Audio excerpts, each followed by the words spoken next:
My name is Melissa Morris-Ivone. I am the Director of Digital Experience for She Should Run, and I am your facilitator for this virtual webinar. So wherever you're joining us from, please continue to share in the chat. Make sure you select everyone in the dropdown. But wherever you are coming from, thank you for being here and sharing this part of your day with us. So I'm going to kick us off with a few reminders.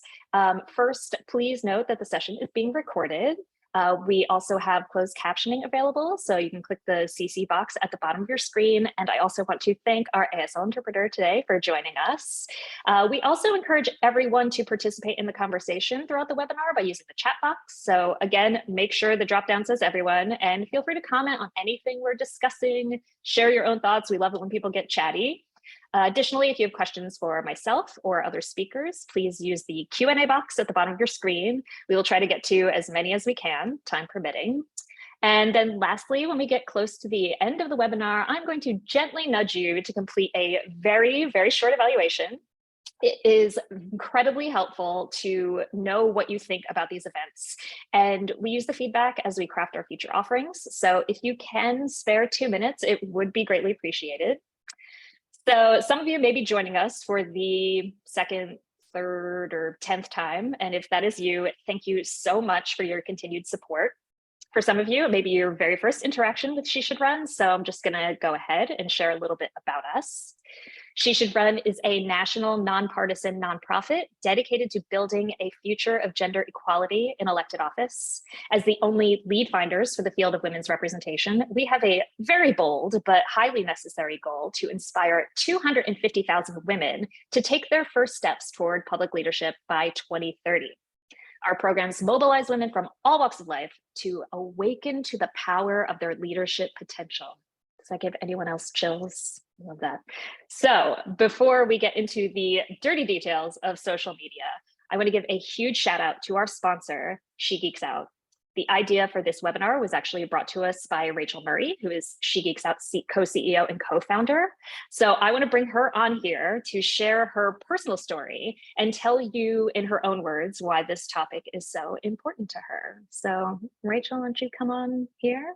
Hi, thank you so much, Melissa. How are you? Great. So let me turn this off so we can give you the floor. Go for it. Oh, well, thank you. And thanks so much to everyone who came today. And I'll just share just a little bit. I don't want to take up too much time. But a little bit about She Geeks Out. We've been around for almost 10 years. We started out as a women in tech group, primarily in Boston, but also in some other places. We've evolved to include corporate training on diversity, equity, and inclusion. My role is, I call myself sort of the chief everything else officer. So I do a lot of the tech, finance, operations, all that good stuff for our very small but mighty organization. So I actually reached out to She Should Run a couple of years ago and had a conversation with one of the folks there about how important it is to really find a way to make sure that people who are, particularly women who are running for office, are protected. I personally am not big on social media. It's an important platform though, and we understand how important it is. And so when talking about ways that we could work together, I wanted to make sure that we could find a way to really raise this issue up. So wanted to sponsor this event, and really excited to have the folks from Block Party speak. And I'm going to cede my time to get to the meat of this work. So thank you so much, everyone, for being here. And I hope that you get a lot out of this experience. Awesome. Thank you so much, Rachel. We appreciate it so greatly. So yeah, I guess we are ready to kind of get into this whole thing. So I'm going to start by sharing a little bit about myself and why I'm presenting this topic. So I've been at She Should Run for nearly 4 years now, and this is the first virtual event that I'm facilitating. So lucky all of you.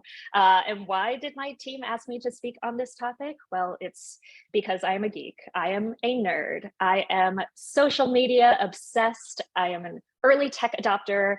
I have waited in line at an Apple store. I have no fewer than 8 Instagram handles just in case. And my 2005 MySpace page was a thing of beauty. But despite loving social media deeply, I also know that it has its dark sides, and it's also a necessary evil, especially for women who are looking to become thought leaders in their community. So we're going to go over some ways that you can set yourself up for the best and prepare for the worst. So let's take a look at our agenda for today. We're going to talk through the importance of social media for public leadership. Then I'll give you some tips and tricks for getting the most out of your presence. We'll dive into the dangers of social media and how to protect yourself while maintaining a public presence. And then we have our amazing Q&A with Tracy Chow of Block Party, which I am so excited for. I can't wait to hear how she answers some of the questions that you all submitted and will submit throughout this event. Also, it wouldn't feel right if I didn't ask you to share your thoughts about the event on social media. So here are our handles. Tweet or gram away if you find anything that you think is share worthy. Okay, so we're going to dive into it by starting with social media for public leadership. So 72% of Americans use some type of social media to connect with one another, engage with news content, share information, or maybe just entertain themselves with videos of cats knocking stuff off of surfaces. I know I do this. And for most users, it's a daily ritual. But if you still need convincing about why you should partake, let's take a look at a few of the benefits. So, benefit of social media, you can have direct contact with your target audience. You can gain access to an audience based on where they live, what they like, who else they follow. It's a great way to reach a very specific group of people. Also, it is cost efficient and very low barrier to entry. It's pretty much free. So even putting flyers on telephone poles is more expensive and time consuming for getting your ideas out there. And also you get instant feedback and it's easy to monitor. So if people are interested in what you have to say, you will know. If they think you're wrong or they don't like what you have to say, you will know even quicker. But also if you generate some buzz, it can lead to attention from traditional media organizations as well. And if you're looking to become a leader in your community, you not only need to be knowledgeable about social media channels, but you need the skills to be able to navigate today's fast-changing communications-oriented environment. So here are some of the skills that are important for leaders to have on social media. First is agility in interacting with a wide range of audiences. Like I mentioned earlier, you can reach all different audiences. So leaders who can do this well can accurately identify the issues, the perspectives that are central to those audiences and apply them in decision-making. You also obviously need communication skills. So social media isn't only for sharing what is on your mind, although a lot of people seem to use it that way, but it's for listening. And leaders have to excel at listening to ensure that their posts are relevant and responsive. You also need to be comfortable with some ambiguity. Social media has really democratized information. It is dynamic, it is fast changing, and you have to be comfortable with not always having complete control or all of the information. You also need strong judgment in evaluating opportunities and risks. There is no playbook for social media because the rules change daily. A good leader will be able to evaluate the situation and anticipate the potential consequences. So things like, do I comment on this or not? Do I engage with this person or not? It's not going to be the same for every scenario. And then they also need a willingness to get out of their comfort zone. So advancements in social media seem to happen on the daily, right? So you might not be the most tech-savvy person. You might be the type of person to accidentally tweet your password to the public. But it is important to push yourself to participate in these networks and channels to stay relevant and be a part of this conversation, or find someone who is that can help you. Okay, so some tips and tricks for getting the most out of your presence. We're going to start with updating your bio. So you want to make sure that your bio is up to date and reflects your personality.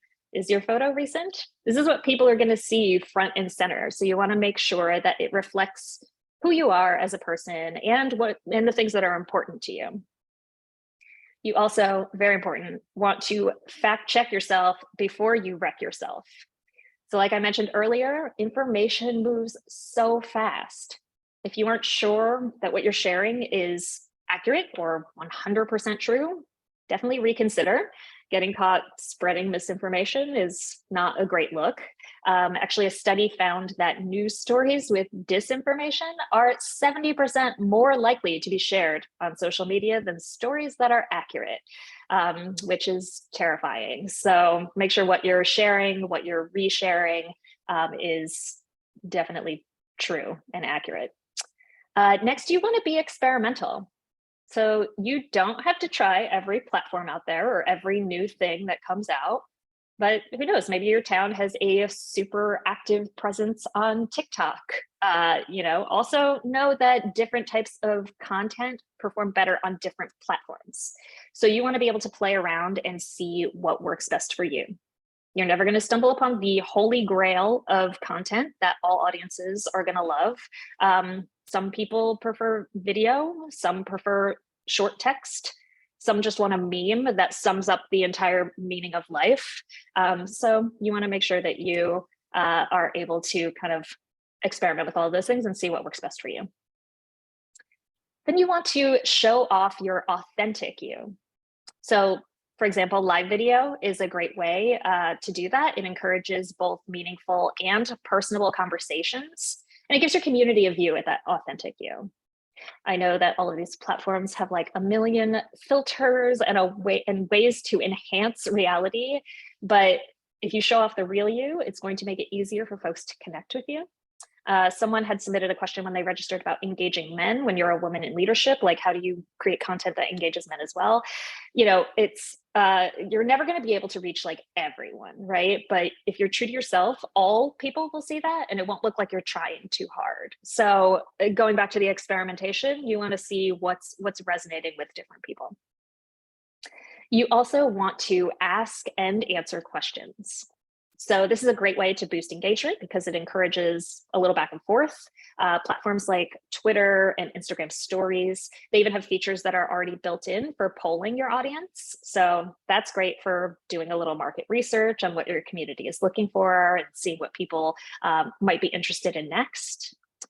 And then lastly, you don't want to be a constant downer. So I know that you have very serious issues that you want to bring light to. That is incredibly important. But social media can be a highly negative space, as I'm sure all of you know. So offering some levity, some humor, it can help people connect to you in a positive way too. So you want to try to balance out your rants with some good news here and there. Okay, so speaking of being a downer, let's go into the worst part of social media, which are the dangers that come with it. I will say that there are far fewer GIFs in this half of the slides. So we're going to start by taking a look at some facts. Pew Research released a study in 2020 about online harassment. They categorized these 6 behaviors as harassment: offensive name calling, purposeful embarrassment, stalking, physical threats, harassment over a sustained period of time, and sexual harassment.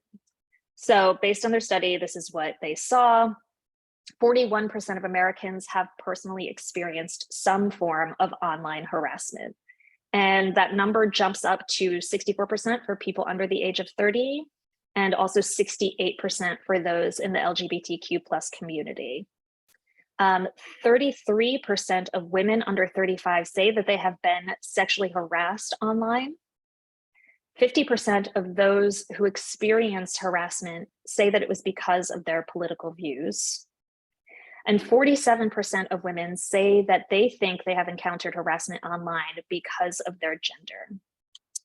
Also, most of this is happening on social media, as you can see here. Obviously it's happening everywhere online, but harassment is predominantly happening on social media. So that's why we're here doing this webinar. So as we've all seen in the past as well, women in politics are often publicly targeted disproportionately compared to men in politics. So there was this great report that I read called Public Figures, Public Rage. And it looked at the abuse of congressional candidates on social media during the 2020 election. So I'm just going to give you some interesting things that I read in there. It said on Facebook, women received nearly 5 times as many abusive comments as men on Facebook. The same also goes for Twitter. It's actually astounding when you look at this. It said that of all the tweets that female candidates received, 15 to 39% of them were classified as abusive, which is horrific. So also your ethnic background could make that worse as a woman, but it really made no difference for the men who were running for office. Also, attacks on male politicians are usually related to their professional duties or their political stances, while attacks directed at women in politics more likely focus on things like their physical appearance, their sexuality, their voice, and include threats of sexual violence as well as humiliating or sexualized imagery. So there are certain actions that we as individuals can take to protect ourselves better, which we will be getting into. But also social media companies need to play a significant role in tackling this super urgent issue. It seems like many of them live by the motto, if you can't stand the heat, get out of the kitchen. And that really sucks because it deters women's participation in areas where public engagement is vital, like politics. You know, we see it in the She Should Run community, and I'm sure that some of you participating today have asked yourself, is it even worth it? And of course, we are here to say yes, because your voices deserve to be heard, but things need to be done, right? So the government can also do something to help in this area. The reauthorization of the Violence Against Women Act in March helps. It now provides protections for victims of online abuse, which it previously did not. And this June, they created a task force which was established to address online harassment and abuse. But I think that some members of our government could do a better job of modeling good behavior, maybe. There are already some standards around what members of Congress are and aren't allowed to post, but more detailed standards, I think, would help so that the fear of online abuse is no longer a barrier to the recruitment of women. And then there are also some things that individual organizations and companies could do to help out. They should develop support policies for employees and contractors who face online harassment and abuse. Many companies have policies protecting themselves from what their staff posts, but far fewer have policies that protect the staff. So some examples of things they could do to protect employees from online harassment due to work-related social media use, of course, are providing mental health services, giving support for legal fees and other expenses such as anti-doxing service subscriptions. And in case that's a new term for you, doxing is when someone reveals otherwise private information about a person on the internet, like sharing their address or their contact information widely. They can also provide clear methods for targets to report incidents. So a lot of the information that I read around this came from an article called Online Harassment Towards Women is Getting Even More Insidious by Nina Jankowicz. And she ended with this quote, which I really loved. "We must keep speaking up. Women deserve to run for office, do their jobs, and express their opinions without facing abusers aiming to detract from their prowess, expertise, or ability, while social media platforms turn a blind eye." Yes, this is one of social media's many hard problems, but it is one we must address to build a world that is more equitable, more representative, and more just. Yes, I agree with that. So how do you protect yourself while maintaining a public presence? So this is going to be a big part of what we talk about during our Q&A with Tracy, but just a few things to kind of get us started. You can review your privacy settings. So one option is that you could create multiple profiles to keep your personal and your professional profiles separate. That way you can make sure you have the strongest privacy settings on your personal profile so that your friends and family and those close to you can see that more personal information. You also might want to avoid identifying information in your post. So if you're concerned about something like stalking, you want to make sure that your posts don't include things like geotags, which is like when you add a location to your posts, or maybe if you want to do that, do it after you're out of that location. Also, the main 3 words are report, block, and mute. So every social media platform has features to report, block, and mute users. Don't be afraid to use these features. I think we will be talking a little bit about this in the Q&A as well. And then just a few tools and resources that might be helpful for all of you. The first one is a VPN, which is a virtual private network. So this would help to protect yourself from something like doxing. So VPNs tunnel your internet data through a third-party server, which keeps your IP address, which is your real location, from being exposed. So there are a number of VPNs out there that can help with this. I found this website called Have I Been Pwned? Pwned? Don't know the proper way to say that, but you can put in your email address and it checks to see if your email address and password have been exposed in one of the many large-scale data breaches that have occurred in the past few years. And I am embarrassed to tell you how many times I have been pwned according to this site, which I checked earlier. So I think I have some work to do there.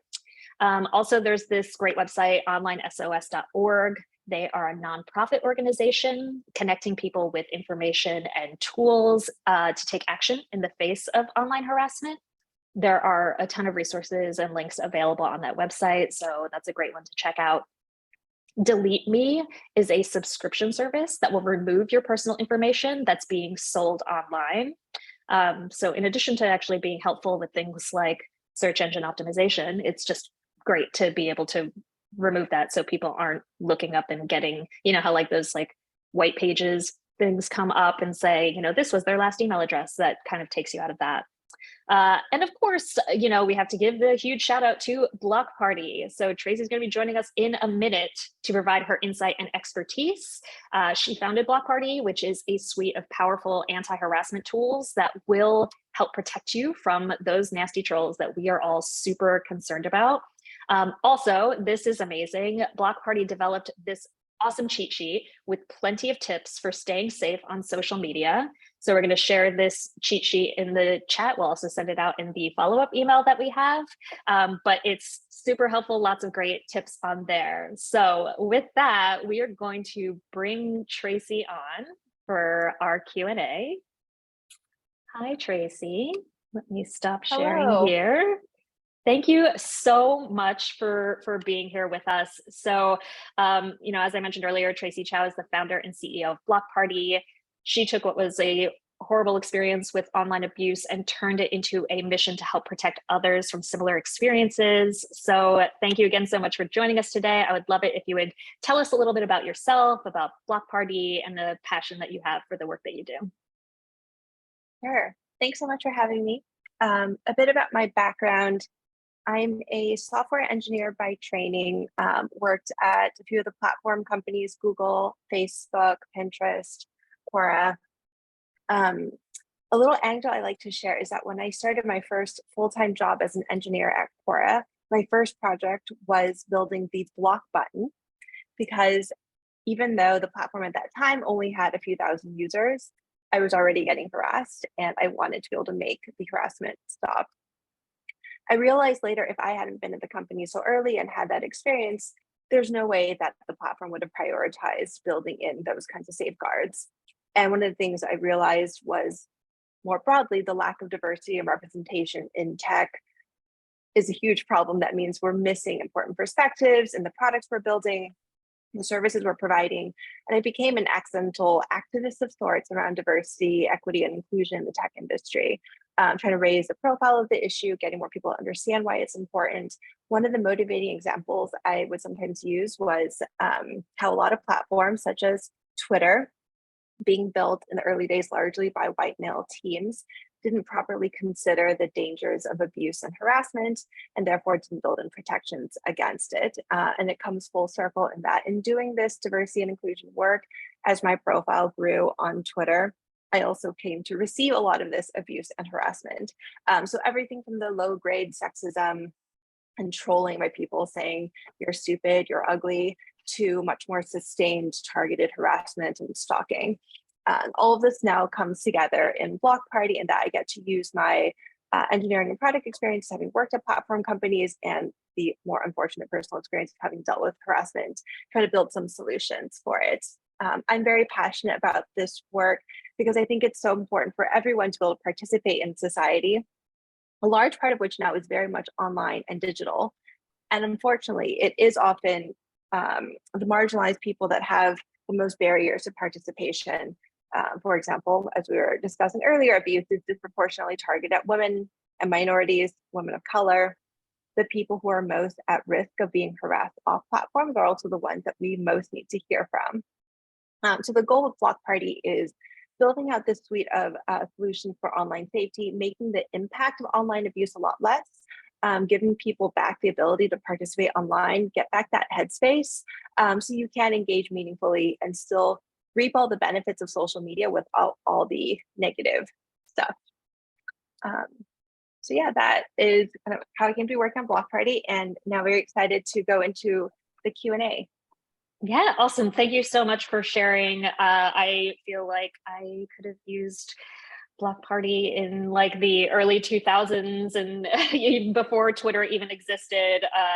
Yeah, I just like my memory of like the worst harassment that I experienced was I blogged a lot in like the early to mid 2000s, and there was this thing, Form Spring, at the time where people could submit anonymous questions to you, which was like terrible idea. I don't know why I thought that it would be great to set this thing up so that people could send me messages, and someone sent a message about doing unspeakable things to my empty eye sockets. And it's terrifying. And you don't know if it's somebody who knows who you are or knows where you live. And yeah, it's wild out there in social media world. So so we had so many messages or so many questions that were submitted when folks registered for the event. So we kind of like bucketed a lot of those into our questions today. If you have questions that you'd like to ask, feel free to use the Q&A box at the bottom of your screen.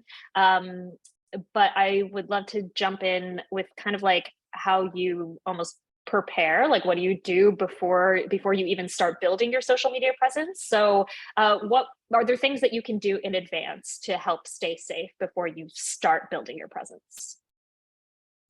Yeah, there's a few different tactics. One that some people use quite successfully is for personal accounts, just changing the name that appears there to something that is not the name that you're going to use professionally and in running publicly. It just helps to separate out the personal and professional a little bit, reduces the attack surface area. There's probably some private information on there that you don't want the broader population to have easy access to. So things like where you used to live, who your family members are, little tidbits about your life. If you can just kind of make it a bit harder for people to find that, that's a good kind of like first step, just separate out the accounts. Some of the tools that you mentioned earlier are very good. So just like reiterating those points, stuff like delete me to get your information scrubbed out of data brokers is really helpful. It's a bit alarming how much people can find of you from these websites that just suck up all your data from anywhere they can find it. So something like delete me will go and just try to remove your address and your personal information. You may actually want to do that for the family members as well. So I've heard of some attack vectors, which are unfortunate, that are people finding out who your family members are, who you're married to, if you've ever had a wedding announcement, even if, you know, for example, if your name is not so easily Googleable, but if your spouse's is, and there's a public announcement that you are married, then they can start searching for the rest of your family as well. So like using things like delete me for your family will also help when attackers start going to look at that. Securing your account, so putting two-factor authentication on everything. Two-factor authentication can feel a little bit annoying. It's another step with your login, but really what it's trying to do is make sure that anybody trying to access your account has like these two different ways of authenticating, which just really secures your account so that somebody who might have gotten your password from some like data breach can't just log into your accounts and cause havoc. So just really basic digital hygiene to secure your account.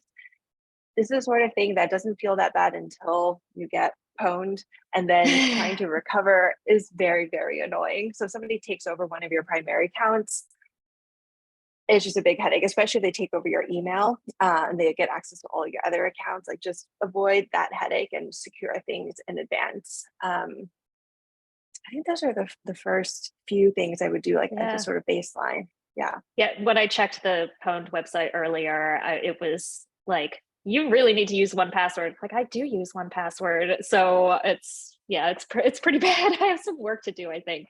So you're mentioning, things that family members could do as well. We had a lot of questions submitted from registrants today who were asking about ways to keep their family members safe. So, in addition to kind of like scrubbing their info, are there any other things that they should do? Should they also, have separate accounts, like private accounts? Do you have any recommendations? It does depend a bit on the family members. One personal policy I have is I try to not include any family members or friends who don't themselves have very public internet presences in any sort of post that I make. I want to let them be able to be in control of that.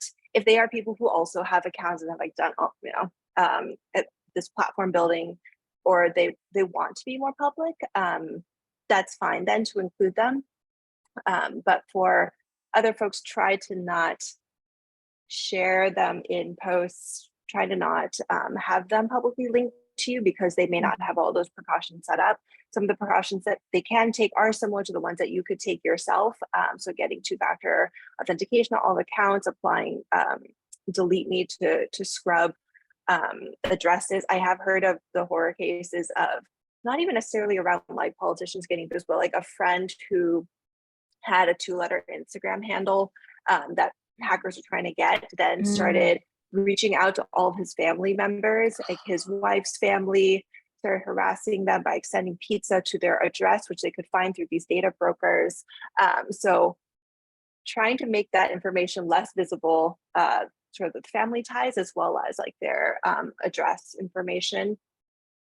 Good precautions to take. Yeah, that reminds me of a moment years ago where I was having, it was back when I was blogging, and they were going to feature something of my blog on Good Morning America. So they couldn't get a hold of me. Somehow they found my parents' phone number and called my parents. I have no idea how that was available or how they even like linked me to my parents, but probably need to check that out as well and make sure that everybody else is safe. So do you think that there are specific channels that make you more at risk for harassment? I don't think there's any channels that are categorically worse, unless you're counting things like 4chan. I think it's more that different channels have different norms in different communities. So Twitter is much more text-based. More of the abuse maybe around, well, there's always going to be targeted at women abuse about image and sexual harassment, but there's probably slightly more around the political side on Twitter versus on Instagram, where I've heard like there is much more image-based abuse, because it's a very image-focused platform. Unfortunately, really dedicated harassers will go cross-platform, so it's also kind of hard to contain things to one. If somebody really wants to attack you, they'll spill over to your other accounts. So I think it's more just pick the platforms that work for you and know that there is potential for harassment on any of them. Yeah, be careful everywhere. So, okay, getting into harassment. So I feel this was also a question that we received a lot. And I am so curious what you're going to say about it. Is like, how do you know when to engage with someone and when to just like ignore them or block them? There's no crystal clear advice I can give on this, but I think the main thing is trying to understand, is this person engaging in good faith? And even if the tone is slightly wrong or the wording is slightly off, if it feels like they actually are trying to engage in a substantive conversation, it may be worth actually talking to them. If it's somebody who has no profile photo, clearly set up his account just to troll you, they have no followers, and they're saying things like, you're a dum-dum, you can probably ignore those people. You don't have to respond to everybody. Another thing that can be helpful and some of our users for Block Party have mentioned this as being very helpful to them, is having some automatic filtering set up so that they review things at a later time is kind of useful. Mm. So some of the potentially lower quality mentions, when you see them a few days later, they don't feel nearly as bad. You can kind of see, like, with the passage of time, where it doesn't feel so urgent and immediate. Is it worthwhile to engage now, or did this account end up getting suspended, or did they delete their tweet because it was clearly meant to be harassing anyways? So just allowing a little bit of time to pass can make it a little bit clearer which things you want to engage with. Yeah, that's a great tip. I feel like, when those things happen, it's like you get fiery. So yeah, taking a beat is probably a good thing to do. But when do you know when, it's just someone calling you a dum-dum, versus like when it's a threat or harassment that needs to be escalated, like when you need to report someone, or even take it further than that? How do you know when it's crossed that line, and when is the point to do something, and what do you recommend that someone does in that case? Yeah, that is also tricky because you never quite know. Like, there are some cases where somebody is very persistently harassing you online, but will never escalate it. In other cases, they may actually take it to real life and try to show up where you are if you've been doxxed or they found your address. I would say listen to your intuition as well. If you feel uncomfortable, like there may be something there. Unfortunately, laws right now and law enforcement are often not that helpful. But I would still recommend, if something does make you feel uncomfortable or nervous, you feel like there may be a threat to your physical safety, that you let people know, whether it's trying to report it to the platform, if you have security in the building that you live in or at your office, let them know. File a report with the police. Even if the police won't do anything, at least it's on file, like you've documented it. Do try to have some documentation of what it is that makes you feel uncomfortable, like a timeline of what's happened, the most egregious posts or incidents or messages. So those are highlighted, and there's a bit of that that somebody can easily reference. I've done this in the past where I didn't know if this person who was threatening to come find me was actually going to do so. I just filed it with the police. They still said, like, we can't do anything until they actually show up and do something, which is very frustrating because the point is that you don't want them to ever do anything. Right. But at least I had it on file with the police, and they said, like, okay, so if this guy does show up at your doorstep, you have the report ID, so we can quickly respond in that case, which would be better than us not knowing about it and then having to take all this information when something does happen. Having a bit of rapport is helpful if things ever do escalate. It can also just make you feel like you are proactively doing something. But a lot of it, I think it goes back to the preparation ahead of time to make sure that you've locked down all your security and taken a lot of these precautions. Yeah. We received a question in the Q&A box around a woman who's running for office and she's being sexually harassed, and it seems like your recommendations of like making sure things are documented, bringing it to the police, is like the best way to kind of handle that kind of scenario for her. And so sorry that you're experiencing that as well. So I get really torn because, like, you were talking about maybe your spouse's name is easier to find.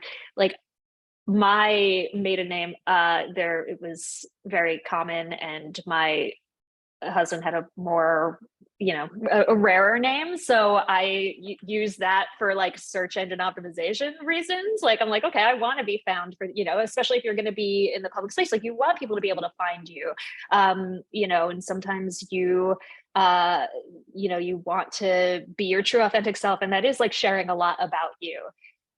So I think there's there's kind of like a back and forth pull between like, well, I want to be safe and I want to make sure that, I don't put myself in a dangerous situation, but I also want to be public and I want people to see me and I want people to know what I'm all about. So I feel like it's especially challenging for women who are in a public space.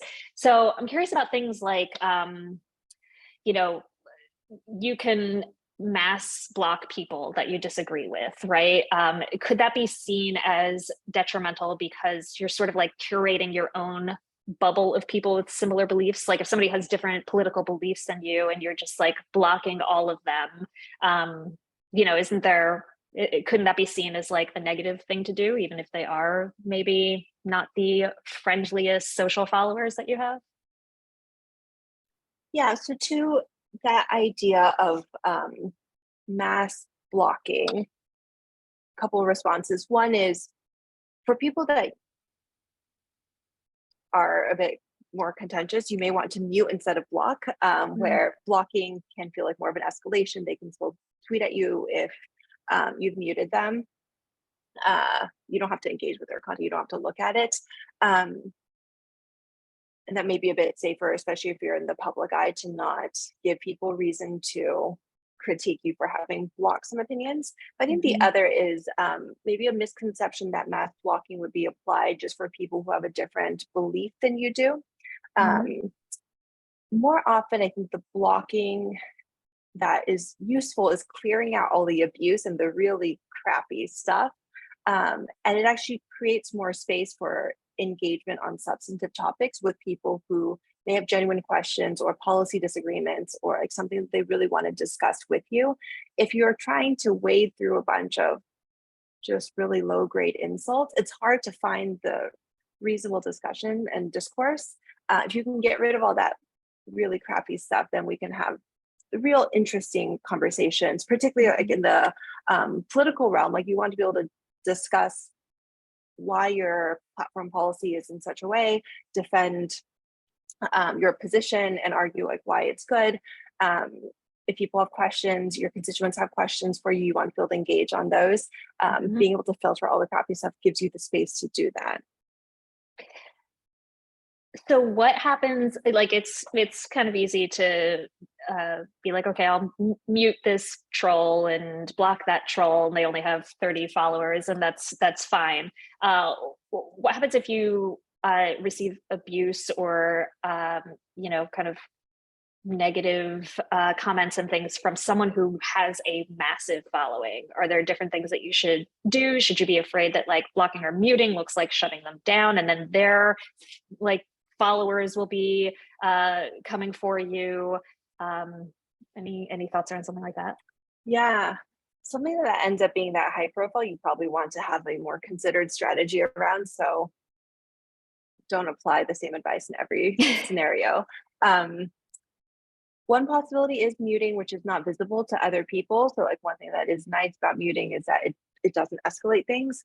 Unfortunately, in a case where somebody with a big following is coming after you, if you've muted them and are not engaging, it can also look bad potentially. So you may actually want to respond in some way.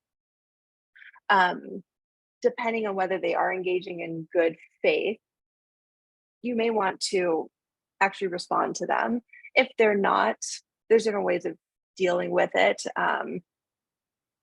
AOC has very interesting ways of responding to people that are very snappy. They're very authentic to her. She has great comebacks. That's not going to work for everybody, but it can work for some folks. It's going to be a different strategy for everybody depending on what is happening substantively, what the exact scenario is like. If it's clear that somebody is just trying to send their following after you to attack you and there's nothing real, like in that case, it feels like blocking is probably fine for those people. Like if they've posted something that's like, let's go harass this person, you can probably block those folks, and any criticism you get for it, like you can defend yourself pretty well in that situation. Yeah. Oh, I hope that never happens to anyone on this webinar. So I'm also curious about like what happens if folks are on the other side of this. So like, what if they're being critical of an opponent or elected official and that person considers it harassment? Yeah, I think there's a pretty big difference between reasonable criticism and harassment. And I hope that people will be able to know that difference. If somebody is reacting in bad faith and trying to shut down reasonable criticism by calling it harassment, may be difficult to really engage them anyways. Another question I would have though is, what does it matter if something is considered harassment or not? Like that definition, maybe it doesn't really matter because there's no particular consequences if somebody is defining something as harassment or not. If they don't want to engage, they could not engage with the criticism of their policies. If they're just trying to throw it back as an attack at you, then it's just a deflection of where they don't want to engage on real substantive conversation. Yeah.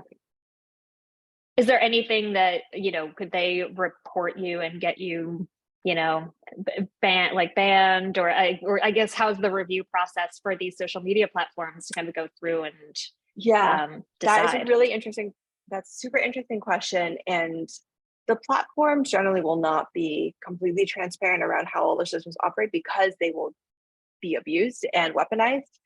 So they have seen issues like this where people will try to weaponize the reporting function to try to get an account taken down.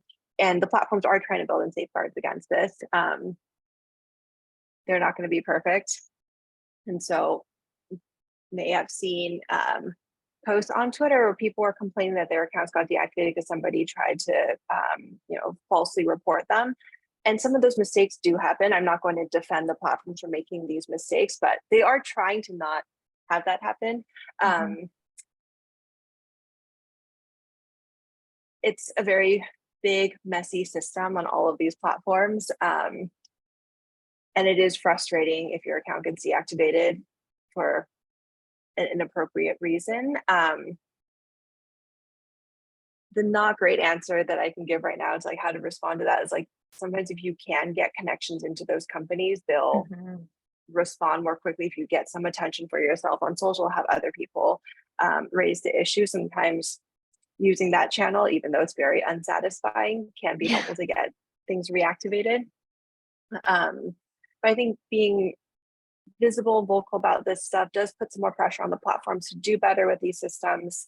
And again, they're never going to be perfect at the scale that they're operating at. There's so many people. And if you think about like the number of reports they might get, particularly people might be trying to weaponize reporting systems, like even if they have a 99% success rate or 99.9% success rate, there's still going to be some cases where things go wrong and it's going to feel really bad. So just kind of like be mindful that these things can happen.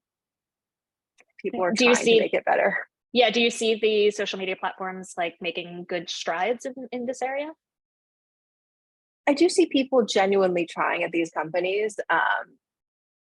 For example, like Twitter recently redid their reporting flow to ask a few more questions to get more accurate information to route the tickets to the right people to make decisions on what the follow-up action should be to reports. One thing they have said though is like, it's all these trade-offs where by collecting better information on the reports for better routing, for better resolution of tickets, they have now introduced a lot of friction into the flow. So it's harder to do reporting. And some people get mad that the reporting flow is now so much longer than it used to be.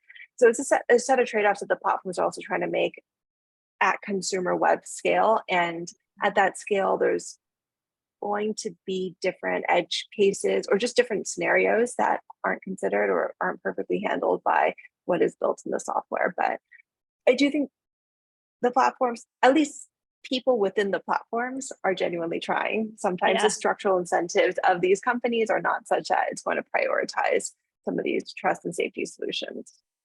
Yeah, awesome. This has been an incredibly useful conversation, I know for myself. So I want to thank you so much, Tracy. Do you have any final remarks that you want to share with everyone? I think the last thing I want to close with, the last kind of thought there is like, there is so much power in social media and being online. There's so much good that's possible. And I want all of you to be able to access that for your platforms, to be able to affect positive change in the world, and want to just like have another word of encouragement for people who see a problem or see a world that can be better and are taking the steps to be a part of making things better. Awesome. Which is you. Thank you so much for the work that you're doing with Block Party. And it's, so grateful that you're doing this wonderful work, and that, people can be better protected online because of what you're doing. So, and thank you for joining us today. This was so fantastic, and we really appreciated having you here. So yeah, everybody thank Tracy for that.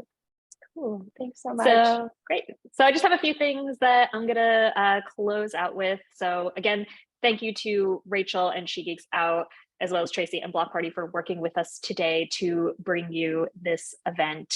I know that I got a lot out of it. I hope that all of you did as well.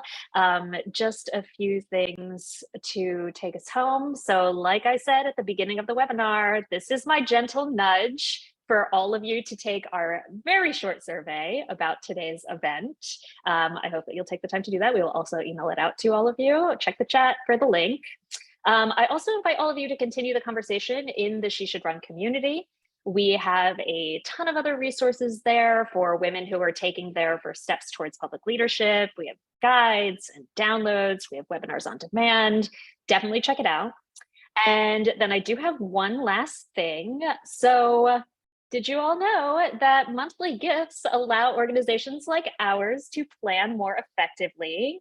And also, every time a monthly gift comes in, our entire team does a little dance. So we are currently in the midst of our annual monthly giving drive. If you join Team 250K, which is our monthly giving program, by August 31st, you can receive one of these membership gifts. All of these items have been designed by yours truly. So if you don't join, I will take personal offense. I expect all of you to join Team 250K after this event ends. That link has also been dropped in the chat. I will pause for 2 seconds so that you can all click it. Okay, great. And thank you for helping us to continue the work that we do. And that's going to be it for today. We're so happy that you joined us for this event. I hope to see you all on social media, and I hope you have a happy Wednesday.